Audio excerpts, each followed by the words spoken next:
En el nombre del Padre, del Hijo, del Espíritu Santo. Amén. Dios Padre Todopoderoso y Eterno, Rey Celestial, Padre mío, te damos gracias, Señor, por regalarnos una semana más de vida. Gracias, Todopoderoso, por nuestra existencia, por nuestra familia, por la salud y por la vida de todos nuestros seres queridos. Te damos gracias, Señor, también por nuestro trabajo, por los estudios y por todas las cosas maravillosas que nos regala, Señor, el alimento diario. Gracias, Todopoderoso, por tu misericordia, por tu perdón, por tu luz, Señor. Tú nos regalas la creatividad. Gracias, Padre Santo. Gracias, Dios eterno, por la tierra, por el lugar donde vivimos, por la casa donde habitamos y por la cama donde dormimos, Señor. Gracias, Todopoderoso, por las cosas sencillas, por las cosas, Señor, más simples que permiten que estemos vivos, Señor, por cada uno de nuestros órganos, por nuestro cuerpo, aún con sus enfermedades y limitaciones. Gracias, Señor. Bendito y alabado seas, Todopoderoso. Gracias por nuestra alma y por luchar desde siempre por salvarla a través de tu amado Hijo Jesucristo. Gracias por la iglesia, Señor. Gracias por sus ministros, por el Papa Francisco, por nuestro arzobispo, por nuestro sacerdote Jaime, Señor, por todos ellos, Padre Santo, por todos nuestros hermanos que de una u otra manera hacen parte y luchan por mantener viva la iglesia que tú fundaste en Pedro, Señor. Te pedimos por todas esas almas desesperadas, Padre eterno, que por la tristeza, por la angustia, por el dolor interior, han tomado la decisión, Señor, de quitarse la vida. Padre Santo, oramos por esas almas, Señor.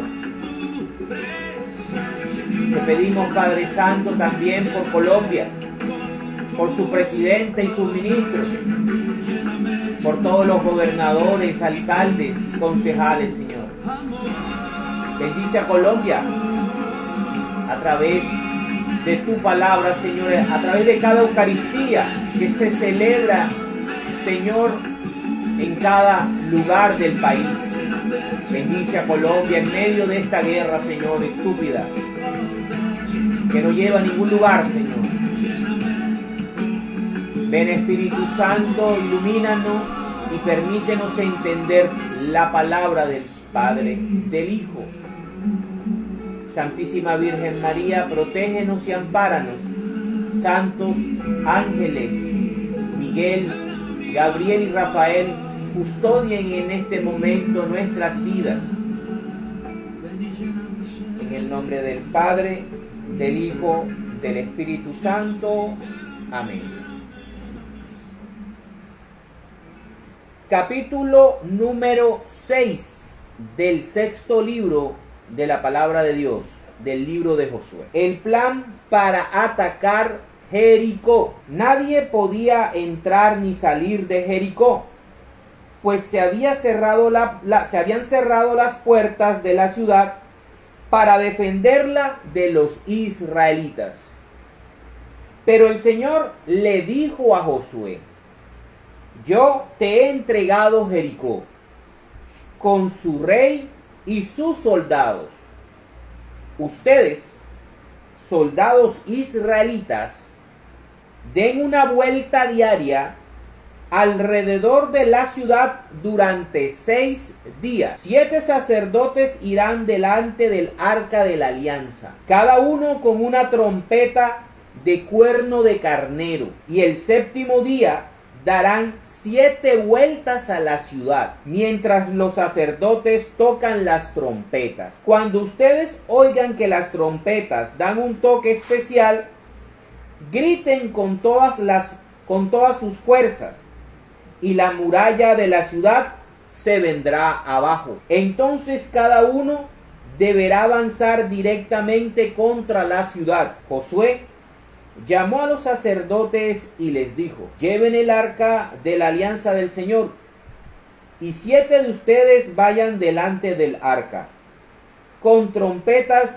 de cuerno de carnero. Y al pueblo le dijo: vayan y denle la vuelta a la ciudad.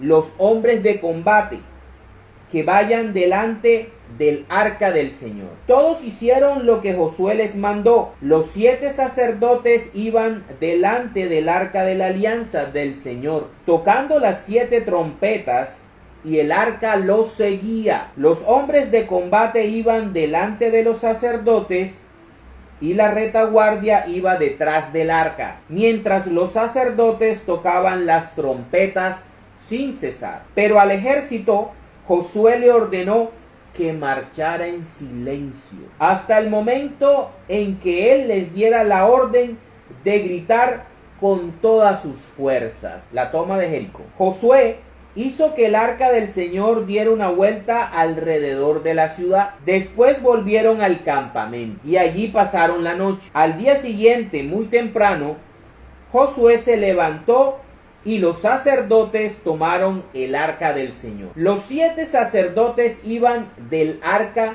del Señor, sin dejar de caminar ni de tocar sus trompetas. Los hombres de combate iban delante de ellos, y los otros iban detrás del arca. Las trompetas no dejaban de sonar. Al 2º día le dieron otra vuelta a la ciudad y volvieron al campamento. Y durante 6 días hicieron lo mismo. Al 7º día se levantaron de madrugada y marcharon alrededor de la ciudad, como lo habían hecho antes. Pero ese día le dieron 7 vueltas. Cuando los sacerdotes tocaron las trompetas por 7ª vez, Josué ordenó a la gente: griten, el Señor les ha entregado la ciudad. La ciudad, con todo lo que hay en ella, será consagrada a completa destrucción, porque el Señor así lo ha ordenado. Solo se les perdonará la vida a Rahab, la prostituta, y a los que estén refugiados en su casa, porque ella escondió a los espías que mandamos. En cuanto a ustedes, cuídense de no tomar ni tocar nada de lo que hay en la ciudad y que el Señor ha consagrado a la destrucción, pues de lo contrario pondrán bajo maldición el campamento de Israel y le acarrearán la desgracia. Pero el oro y la plata y todas las cosas de bronce y de hierro serán dedicadas al Señor y se pondrán en su tesoro. La gente gritó y las trompetas sonaron. Al oír los israelitas el sonido de las trompetas, comenzaron a gritar a voz en cuello, y la muralla de la ciudad se vino abajo. Entonces avanzaron directamente contra la ciudad y la tomaron. Después mataron a filo de espada a hombres, mujeres, jóvenes y viejos, y aún a los bueyes, las ovejas y los asnos. Todo lo destruyeron por completo. Josué les dijo a los 2 espías que habían explorado la tierra: vayan a casa de la prostituta y sáquenla de allí con todos los suyos, tal como ustedes se lo prometieron. Ellos entraron y sacaron a Rahab y a su padre, a su madre, a sus hermanos y a todos sus parientes, y los llevaron a un lugar seguro fuera del campamento de Israel. Luego los israelitas quemaron la ciudad y todo lo que había en ella. Lo único que sacaron fue la plata, el oro y las cosas de bronce y de hierro, que pusieron en el tesoro del Señor. Pero Josué les perdonó la vida a Rahab y a su familia, porque ella había escondido a los espías que Josué había enviado a Jericó. Y desde entonces los descendientes de Rahab viven entre los israelitas. Luego Josué hizo el siguiente juramento: maldito sea a los ojos del Señor el que intente reconstruir la ciudad de Jericó. Sean echados los cimientos sobre su hijo mayor y sobre su hijo menor sean puestas las puertas. El Señor ayudó a Josué y la fama de Josué se extendió por toda la región. Palabra de Dios. El capítulo número 6 del libro de Josué nos habla acerca de la toma de Jericó. En primera instancia tenemos que recordar que Jericó era la ciudad más fortificada y la mejor protegida de todas las ciudades de Canaán. Si tú lograbas estratégicamente destruir Jericó, mandabas un mensaje poderoso que podías destruir más fácilmente las demás ciudades. El Señor quería en primera instancia dar un golpe, mandar un mensaje certero a las naciones cananeas, que el juicio que él había preparado por más de 500 años, escuchen bien, 500 años, más de 500 años, desde Abraham, lo vamos a ver más luego, cuando ya en la época de Abraham, de Sodoma y de Gomorra, las naciones cananeas vivían en completa rebelión moral y espiritual contra el Dios verdadero. Dios le dio a estos pueblos 500 años para que pudieran arrepentirse y pudieran cambiar su corrupción espiritual, social, cultural, política, familiar, pero no pudieron. Y ya Dios estaba cansado, ya la tierra estaba cansada de tanta corrupción de todo tipo. Y esta justicia de Dios iba a llegar por medio del pueblo de Israel, por los ejércitos del Dios vivo, En esa época y por mucho tiempo existían unas estrategias militares para poder asediar y para poder tomar una ciudad. Una de ellas era cavar por debajo de las murallas casi infranqueables para poder introducir a los ejércitos invasores y poder tomarse la ciudad. La segunda estrategia era o derribar la muralla o subir la muralla. Y otra era hacer un asedio de muchos días que no permitiera que entrara o saliera alimentos e insumos hasta que la gente se muriera de hambre. Pero Dios, como esto era una guerra más que todo espiritual, Dios quiso en primera instancia probar la fe de su pueblo y establece una estrategia totalmente diferente a lo militar, totalmente dependiente de él más que de la inteligencia y más que de la estrategia de los hombres. Los manda a hacer una procesión de Corpus Christi. Sí, señores. Lo que tumba las murallas de Jericó es una procesión de Corpus Christi. Y no de un solo día, sino de una semana completa. Henry, ¿cómo así si el Corpus Christi no existía? Por supuesto que sí. Para ellos, el arca de la alianza, que se convertía en el arma más poderosa del pueblo de Israel, porque era la presencia visible del Dios invisible era la que iba a destruir y a tumbar las murallas de la ciudad. El Señor prueba la fe de Josué y la obediencia. Este capítulo tiene tres grandes principios: la fe, la obediencia y el juicio de Dios, que son claves en toda la vida espiritual, tanto de Israel como de la Iglesia católica apostólica romana. No podemos decir que tenemos fe si no somos obedientes a Dios, si no obedecemos a Dios y queremos hacer las cosas a nuestra manera. Eso es muy importante. El jefe del ejército del Señor, de los ejércitos del Señor, o sea, el personaje misterioso que vimos en el capítulo 5, le indica a Josué cuál va a ser la estrategia de toma de la ciudad. Es más, le dice: ya ella está tomada, ya ella te la voy a entregar, porque la primera batalla, la batalla espiritual, ya el Señor la ha ganado. Pero Él quiere que su pueblo participe del milagro que Él va a hacer. Así como en la multiplicación de los panes, el Señor pudo haber multiplicado los panes de la nada. Nada se lo impedía. Pero Él quiso probar a sus discípulos, y por eso les pregunta a Felipe.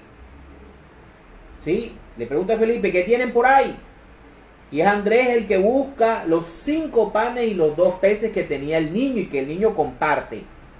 De esta manera el Señor también quiere que Israel participe del milagro de la toma de Jericó, pero probándoles la fe en Él, probándoles la paciencia, probándoles la obediencia. Los manda a hacer una procesión de Corpus Christi por 6 días, y al 7º día debían darle 7 vueltas a la ciudad con el Arca de la Alianza. Recordemos que el Arca de la Alianza es la presencia viva de Dios, es la presencia visible del Dios invisible en el pueblo de Israel, en la alianza del monte Sinaí. El santísimo sacramento del altar, la hostia consagrada que está en nuestros sagrarios, en cada parroquia, santuario, catedral, es la presencia viva de nuestro Señor Jesucristo, la presencia real de nuestro Señor Jesucristo, el cuerpo y la sangre de Cristo. Por eso digo de que Israel destruye, miren la importancia del Corpus Christi. Israel destruye las murallas de Jericó, que parecían infranqueables para cualquier ejército en esa época, con una procesión. ¿Quién lo iba a decir? Israel haciendo procesiones católicas. Llevaban unas imágenes, porque el arca llevaba unos querubines encima en la tapa, ¿verdad? Primeramente iban los hombres de guerra adelante, obviamente custodiando, pero iban en silencio. Miren la importancia de hacer las procesiones yendo en oración y en silencio. Luego venían 7 sacerdotes que con unas trompetas de cuernos de carnero iban tocando. Luego venían los sacerdotes llevando el arca. El arca iba debilitando la estructura con su presencia santa, con su potencia, iba debilitando la materia de las murallas, iba desquebrajando cada roca, cada átomo de la muralla por su simple presencia. Lo hacen 7 días y luego el 7º día le dan 7 vueltas. Dios estaba probando primero la fe de Josué, la obediencia de Josué y el liderazgo de Josué, ¿sí? Así como los había probado, no tentado, que es diferente, había desarrollado la fe al hacerlos cruzar el caudaloso río Jordán. Entonces fíjense cómo Dios va conquistando la tierra prometida por medio de actos de fe, por medio de actos de obediencia. Los 7 sacramentos son actos de fe. Por eso son 7, no 2, como los infiltrados pentecostales te quieren hacer creer. No son 2, son 7. Como 7 eran los sacerdotes que iban con las trompetas. Como 7 fueron los días en que Israel le dio la vuelta a Jericó, y en el 7º día dio 7 vueltas. Porque el número 7 es la plenitud, la perfección, el juicio. Israel, ¿qué estaba haciendo? Estaba desarrollando el juicio de Dios sobre la ciudad, dándole tiempo a aquellos que quisieran arrepentirse para que se rindieran. Todavía Dios, después de 500 años, seguía dándole a Jericó una oportunidad de arrepentimiento. Pero solamente una persona, ella, a través de su fe, a través de sus actos de fe, de su obediencia, ella fue obediente porque ella llevó a su familia a su casa donde estaba la cuerda roja, que era señal de que ahí estaba ella, la prostituta Rabá, y que todo el que estuviera dentro de su casa se iba a salvar del juicio de Dios. Eso es muy importante. Josué tiene fe en Dios y es obediente. Hace una estrategia de conquista jamás conocida. Era novedosa, que necesitaba la paciencia del pueblo, porque el pueblo al tercer, cuarto día podía desesperarse. Pero necesitaban a un líder que los mantuviera concentraditos. Ojo, esto también me llama la atención porque los soldados, la parte militar, además de ir custodiando el arca, iban en silencio. Debían hablar o debían gritar y actuar cuando Dios lo ordenara, cuando ya la estrategia de Dios y la obra de Dios estuviera terminada. 7 días y 7 vueltas el 7º día.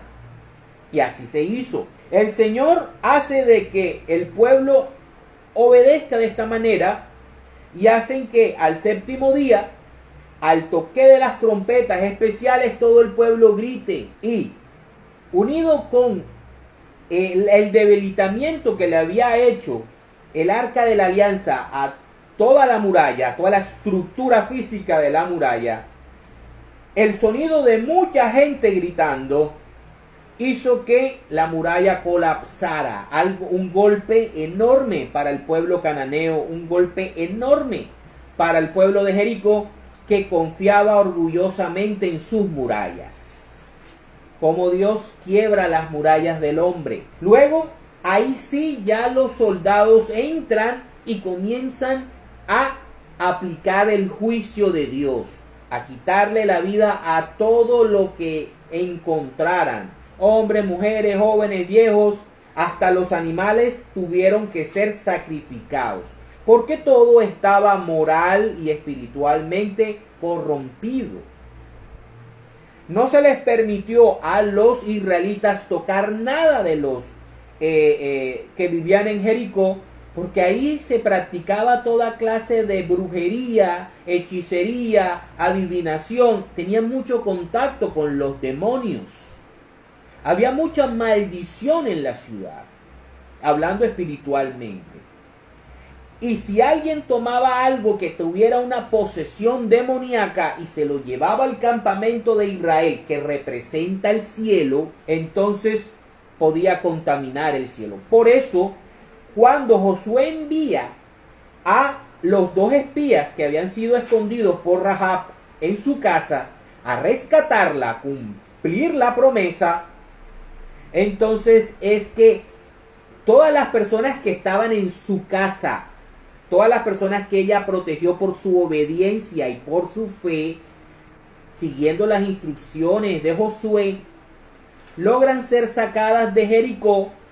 No son asesinadas a filo de espada, pero no entran enseguida al campamento de Israel, quedan en cuarentena. O sea, revelándonos espiritualmente y teológicamente este capítulo, que siempre hay una existencia de un purgatorio. Rahab, antes de entrar al campamento de Israel, tuvo que ser purgada, tuvo que quedarse un tiempo aislada del pueblo de Israel, purgando sus pecados, haciendo los ritos de purificación. Me imagino que los hombres, su papá, sus hermanos, sus sobrinos, debieron ser circuncidados y debieron tener lugar para recuperarse y así poder entrar ya al campamento de Israel. Aquí vemos nosotros un vistazo espiritual al purgatorio. La gente no entra directamente al cielo así chévere. Para terminar, podemos ver cómo Josué maldice a todo aquel que quiera, con un personaje más adelante. Cuando intenta reconstruir Jericó, se cumple esto que está acá, para la gloria de Dios. Vamos ahora a ver cómo esta dinámica, estos principios espirituales que nos revela capítulo 6 de Josué, está a lo largo de la palabra de Dios. Vamos a ver cómo la fe de una persona, la obediencia de una persona, logra salvarlo a él o a ella de el juicio de Dios. Cómo Dios juzga pacientemente a la humanidad y cuando ya ve que no hay remedio, manda su juicio, pero siempre hay alguien que por medio de su fe y por medio de su obediencia a Dios logra salvar su vida y logra salvar a su familia. Miren la importancia de la fe de un miembro de la familia. Cómo Rahab logra salvar a toda su familia por medio de su fe y por medio de su obediencia. Vamos a ver un caso muy conocido por todos nosotros. Vámonos a Génesis capítulo 7, versículos del 1 al 24. Y miremos cómo se cumplen los mismos principios de Josué 6. El diluvio. El diluvio viene siendo el juicio de Dios. Después el Señor le dijo a Noé, que en este caso sería Rahab, ¿verdad?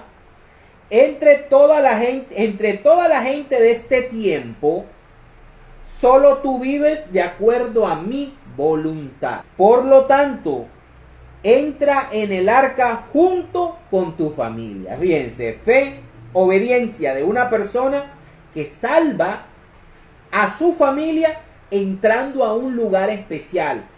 En el capítulo 6 de Josué, Rahab está con toda su familia oculta en su casa, que está marcada con un cinturón o una cuerda roja, que era la clave para los conquistadores israelitas. Toma 7 machos, 7 otra vez, y 7 hembras de todo animal puro, pero solo un macho y una hembra de los impuros.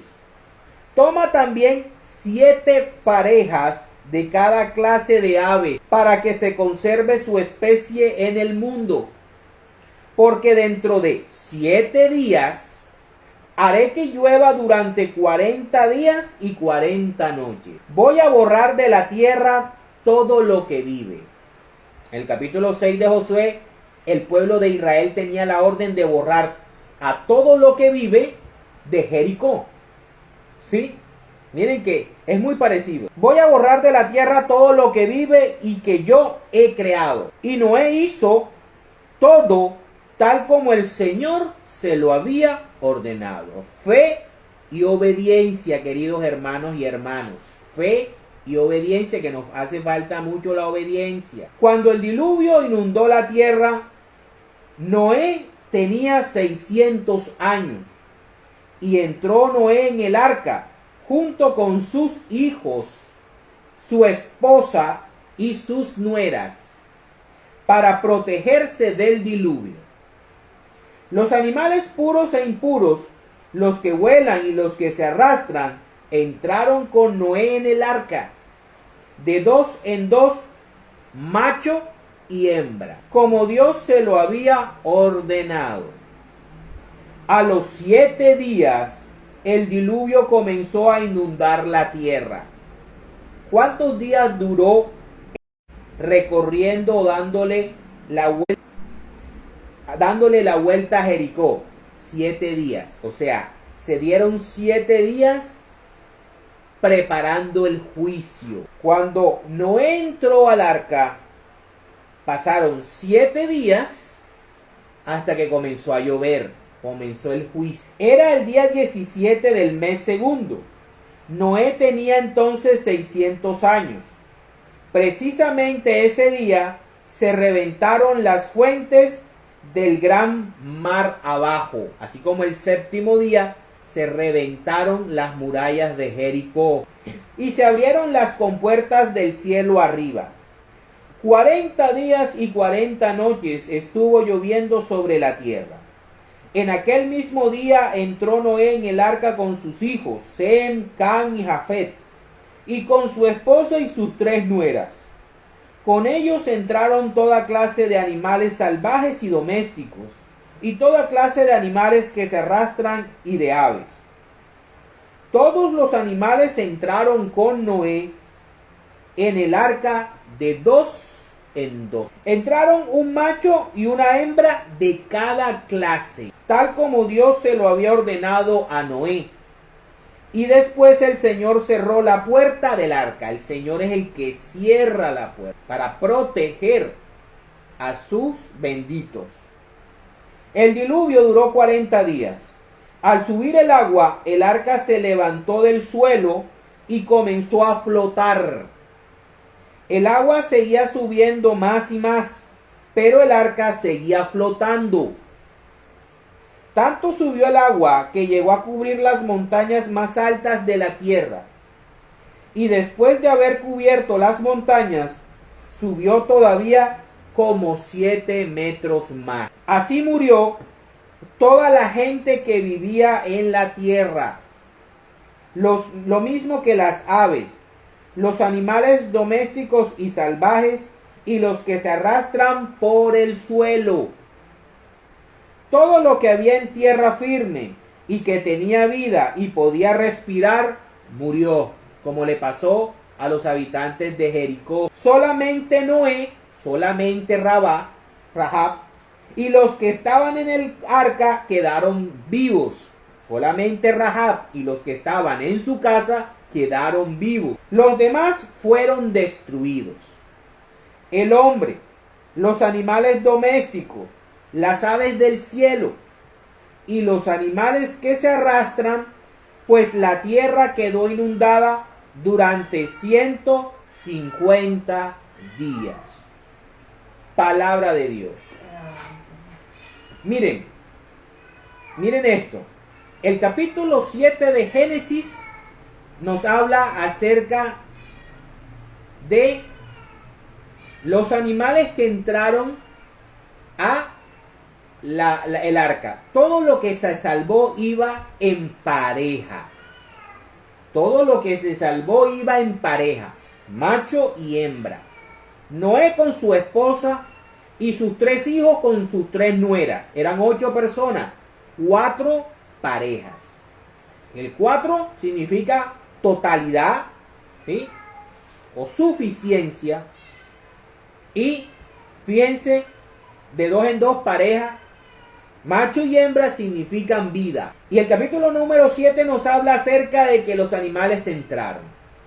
El capítulo número 8, el capítulo número 9 nos habla acerca de Génesis, nos habla acerca del arco iris como señal entre Dios y Noé, que Dios no iba a volver a destruir a ninguna criatura por medio de un diluvio. O sea que el símbolo de Dios, de alianza de Dios y Noé, es el arco iris de 7 colores. Pero en la historia de Noé y del diluvio se nos habla de las parejas heterosexuales. ¿A dónde quiero llegar? En las letras tiene como símbolo la bandera del arco iris, pero de 6 colores. Porque ellos saben muy bien que simbólicamente el arco iris de 7 colores es el símbolo de Noé. Y en Noé la humanidad y todo ser viviente va de 2 en 2 y va heterosexual. Para que lo tengamos en cuenta. Vamos a ver otro juicio aquí mismo en Génesis, capítulo 19, del 1 al 29. Hay otro personaje especial. Hay otro juicio. Y como los decía anteriormente en la reflexión del capítulo de Josué, Sodoma y Gomorra, desde Sodoma y Gomorra ya los cananeos vienen mal con Dios. Dice, Dios destruye Sodoma y Gomorra, que estaban en el valle de Canaán, en la tierra prometida. Empezaba a anochecer cuando los 2 ángeles llegaron a Sodoma. Lot estaba sentado a la entrada de la ciudad, que era el lugar donde se reunía la gente. Lot viene siendo Noé y viene siendo Rahab. Cuando los vio, se levantó a recibirlos. Fíjense, Rahab se salva porque esconde y salva a los 2 espías de Israel, los 2 espías enviados por Josué. Lot le da hospedaje en su casa a los 2 ángeles enviados por Dios para hacer el juicio. Lot, dice, cuando los vio, se levantó a recibirlos, se inclinó hasta tocar el suelo con la frente y les dijo, señores, por favor, les ruego que acepten pasar la noche en la casa de su servidor. Allí podrán lavarse los pies y mañana temprano seguirán su camino. Pero ellos dijeron, no gracias, pasaremos la noche en la calle. Sin embargo, Lot insistió mucho y al fin ellos aceptaron ir con él a su casa. Arca, casa, casa. Cuando llegaron, Lot les preparó una buena cena. Hizo panes sin levaduras, prefigura de la Eucaristía, y los visitantes comieron. Todavía no se habían acostado cuando todos los hombres de la ciudad de Sodoma rodearon la casa. Rodearon la casa. Así como el pueblo de Israel rodeó Jericó, estos hombres malvados de Sodoma rodearon la casa de Lot. Y desde el más joven hasta el más viejo, en Josué 6, murieron tanto el joven como el viejo. Empezaron a gritarle a Lot, ¿dónde están los hombres que vinieron a tu casa esta noche? Sácalos, queremos acostarnos con ellos, hacer sodomía. Los hombres de la ciudad querían acostarse con los ángeles que tenían apariencia masculina. Entonces Lot salió a hablarles y cerrando bien la puerta detrás de él, les dijo, así como salió Rahab a negar que ya tenía a los 2 espías israelitas, por favor, amigos míos, no vayan a hacer una cosa tan perversa. Lot se los conocía ya, él vivía en medio de ellos. Yo tengo 2 hijas que todavía no han estado con ningún hombre, 2 mujeres vírgenes. Voy a sacarlas para que ustedes hagan con ellas lo que quieran, pero no les hagan nada a estos hombres, porque son mis invitados. Pero ellos le contestaron, hazte a un lado, solo faltaba que un extranjero como tú nos quisiera mandar, pues ahora te vamos a tratar peor que a ellos. O sea, lo iban a violar. Enseguida comenzaron a maltratar a Lot, a echarla abajo. Antes de Lot alargaron la mano y lo metieron. Luego cerraron la puerta. ¿Quién cierra la puerta en el arca? Dios. ¿Quiénes cierran la puerta de la casa de Lot? Los representantes de Dios. E hicieron quedar ciegos a los hombres que estaban afuera. Todos, desde el más joven hasta el más viejo, quedaron ciegos. Y esto no fue una ceguera solamente física, era una ceguera espiritual. Y se cansaron de andar buscando la puerta. Entonces los visitantes le dijeron a Lot: ¿tienes más familiares aquí?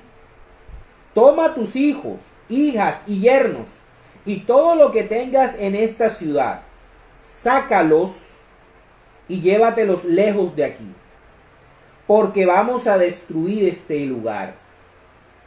Ya son muchas las quejas que el Señor ha tenido contra la gente de esta ciudad, y por eso nos ha enviado a destruirla. Entonces Lot fue a ver a sus yernos, o sea, a los prometidos de sus hijas, y les dijo: levántense y váyanse de aquí, porque el Señor va a destruir esta ciudad. Pero sus yernos no tomaron en serio lo que Lot les decía.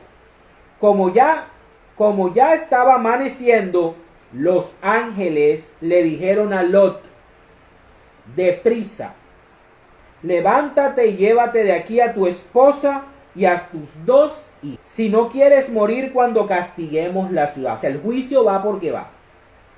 Estés tú o no estés, pila. Pero como Lot se tardaba, los ángeles lo tomaron de la mano, porque el Señor tuvo compasión de él, así como el Señor tuvo compasión de Rahab y de Noé. También tomaron a su esposa y a sus hijas y los sacaron de la ciudad para ponerlos a salvo. Cuando ya estaban fuera de la ciudad, uno de los ángeles les dijo: corre, ponte a salvo, no mires hacia atrás, ni te detengas para nada en el valle. Vete a las montañas si quieres salvar tu vida. Siempre hay una decisión humana. Pero Lot les dijo: no, señores míos, por favor. Ustedes me han hecho ya muchos favores y han sido muy buenos conmigo al salvarme la vida. Pero yo no puedo ir a las montañas porque la destrucción me puede alcanzar en el camino y entonces moriré. Cerca de aquí hay una ciudad pequeña a la que puedo huir. Déjenme ir allá para salvar mi vida, pues realmente es una ciudad muy pequeña. ¿Quién quita que esa ciudad pequeña haya sido Jericó? Entonces uno de ellos dijo: te he escuchado y voy a hacer lo que me has pedido. No voy a destruir la ciudad de que me has hablado, pero anda, vete de una vez, porque no puedo hacer nada mientras no llegues a esa. Por eso aquella ciudad fue llamada, Zoar, y aquí nos dicen cómo se llama, Zoar. Pero aquí dice que es una ciudad pequeña, Zoar porque es pequeña. Cuando ya había amanecido y Lot había llegado a Zoar, el Señor hizo llover fuego y azufre sobre Sodoma y Gomorra. La destruyó junto con todos los que vivían en ellas, y acabó con todo lo que crecía en aquel valle. Pero la mujer de Lot, que venía siguiéndole, miró hacia atrás y allí mismo quedó convertida en una estatua de sal. Al día siguiente, por la mañana, Abraham fue al lugar donde había estado hablando con el Señor. Miró hacia Sodoma y Gomorra como si fuera un horno. Dios destruyó las ciudades del valle donde Lot vivía. Pero se acordó de Abraham y sacó a Lot del lugar de la destrucción. Palabra de Dios. Entonces podemos ver cómo espiritualmente los principios de fe, obediencia y juicio de Dios se van repitiendo en la Biblia. Y tienen muchos detalles parecidos, aunque hayan pasado siglos y siglos, porque entre el diluvio y Lot habían pasado siglos. Entre Lot y Josué conquistando Jericó habían pasado casi 500 años, más de 500 años. Pero esta gente había sido y permanecido tan mala que ya Dios se le había agotado la paciencia y no tocaba más que limpiar la casa. Cuando tú tienes algo, cuando tienes una nevera donde hay algo que está podrido, ¿qué te toca hacerlo? Pues te toca, no vas, si la nevera está nueva, no vas a botar la nevera. Sacas todo lo que está podrido, lo echas afuera a la basura, limpias la nevera y metes cosas nuevas. Eso es lo que iba a hacer el Señor con la tierra prometida y con el pueblo de Israel. Era lo nuevo. Vamos ahora a ver cómo estas historias espiritualmente nos afectan a nosotros en este siglo XXI. Vamos a ver cómo Dios juzga cuando el hombre no es obediente, no tiene fe, pero premia al que tiene fe y al que es obediente. Y esto es muy importante con nosotros, Iglesia Católica, querido hermano y hermana. Vámonos a Mateo capítulo 22, versículos del 1 al 14. Del 1 al 14. La parábola del banquete de boda. Ahora tenemos más herramientas espirituales, principios bíblicos para poder entender esta parábola. Dice: Jesús comenzó a hablarles otra vez por medio de parábolas. Les dijo: sucede con el reino de los cielos como un rey, el rey es él, que hizo un banquete para la boda de su hijo. Bueno, el rey es el Padre, papito Dios, Yahvé.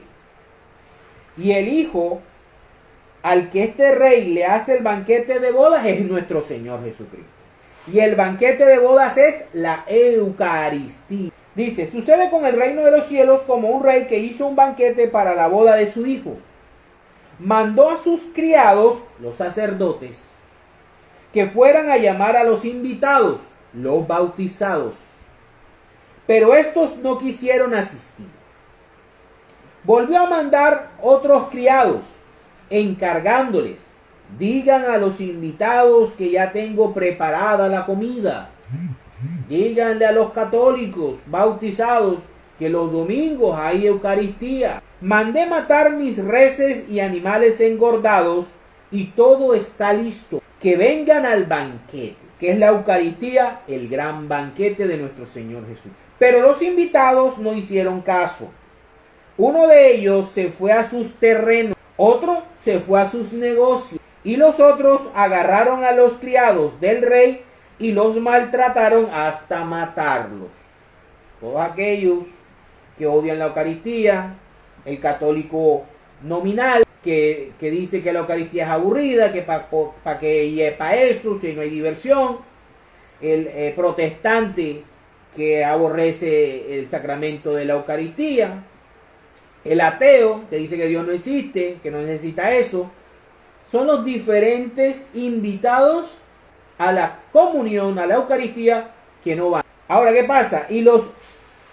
A los criados del rey y los maltrataron hasta matarlo. Entonces el rey se enojó mucho y ordenó a sus soldados que mataran a aquellos asesinos y quemaran su pueblo. Luego dijo a sus criados, los sacerdotes: el banquete está listo, pero aquellos invitados no merecían venir. No merecían venir. Vayan pues ustedes a las calles principales e inviten al banquete a todos los que encuentren. Los criados salieron a las calles y reunieron a todos los que encontraron, malos y buenos. En la Eucaristía, en la misa, vas a encontrar gente mala y gente buena. Es que yo no voy a misa porque allá va gente chismosa. Es que yo no voy a misa porque ese es mal hermano. Es que yo no voy a misa porque allá van los hipócritas, los peleoneros, esto, lo otro. Y así la sala se llenó de gente. Cuando el rey entró a ver a los invitados, se fijó en un hombre que no iba vestido con traje de boda. No estaba en gracia. No estaba en gracia para el banquete. Estaba en pecado mortal. Le dijo: amigo, ¿cómo has entrado aquí si no traes el traje de boda? Pero el otro se quedó callado. Entonces el rey dijo a los que atendían las mesas: átenlos de pies y manos y échenlo a la oscuridad de afuera. entonces vendrá el llanto y la desesperación, porque muchos son llamados, pero pocos los es. Palabra de Dios. ¿Qué nos pasa, católicos? Tenemos el mejor banquete de todos, el que hace el rey del universo, de este universo físico y del universo espiritual, y no queremos ir. Le damos mayor importancia a cualquier otra cosa que la invitación que hace nuestro Dios para que vayamos a alimentarnos de su Hijo, para que nos vayamos a encontrar con su banquete. Pero ¿qué es lo que nos cuesta más a los católicos? Estar revestidos del traje de boda. Queremos ir a la Eucaristía como nos dé la gana. Queremos hacer en la Eucaristía lo que nos dé la gana. Queremos comulgar no como Cristo a través de la iglesia manda, sino como nos da la gana. Cuestionamos las cosas. Josué no cuestionó la estrategia de Dios de darle las 7 vueltas a Jericó. Obedeció y confió en Dios.